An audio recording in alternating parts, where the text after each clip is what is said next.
Hey guys, so today we're going to be looking at, comparing the 1987 graphic novel, The Watchmen, to the 2009 version by Zack Snyder, which was a film. Before we do that, I'm going to take us back to 2012.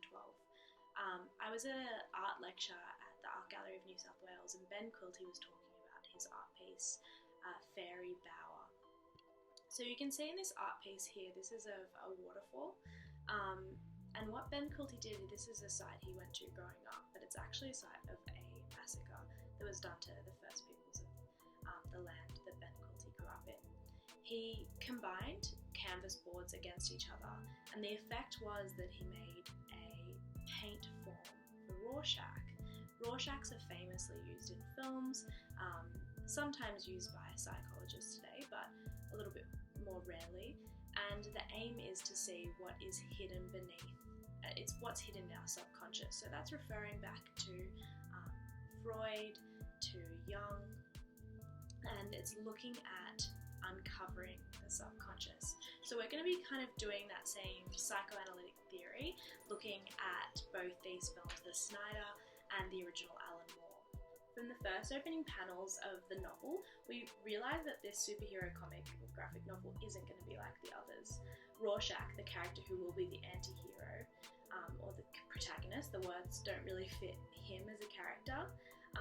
He begins by saying this: "The accumulated filth of all their sex and murder will foam up about their waists, and all the whores and politicians will look up and shout, 'Save us,' and I'll look down and whisper, 'No.'"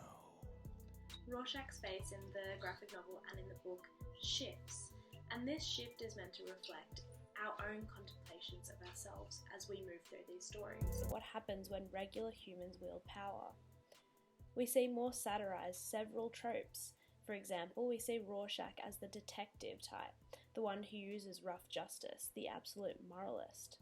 We also see the inventive and the nerdy superhero in The Owl, the one who eventually gets the girl. We also have the suave, the rich, and the charismatic superhero, the one who can work with government and understands the power of negotiation and participation. Finally, we have the omniscient and all-powerful Superman in Dr. Manhattan.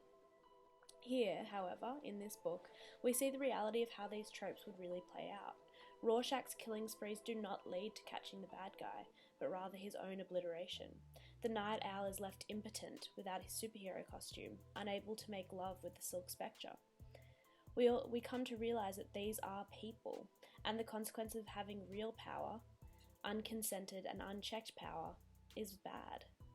Moore satirises these tropes as he wants us to see ourselves in these characters. Snyder's film effectively erases the human out of all the superheroes present in the text.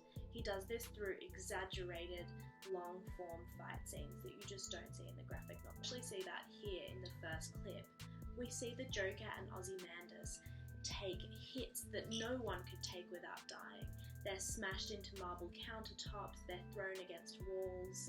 This fight scene, which isn't in the first novel, you just see kind of the start of it, removes us from that important question of what we are meant to think about ourselves.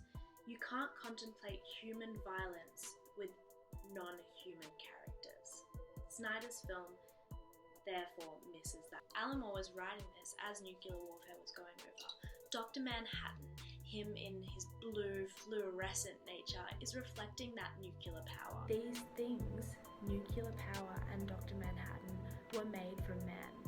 This comes from the sociological and philosophical theories of thinkers like York Simmel, who saw the immaterial, the things outside our world, and material beings coming from within.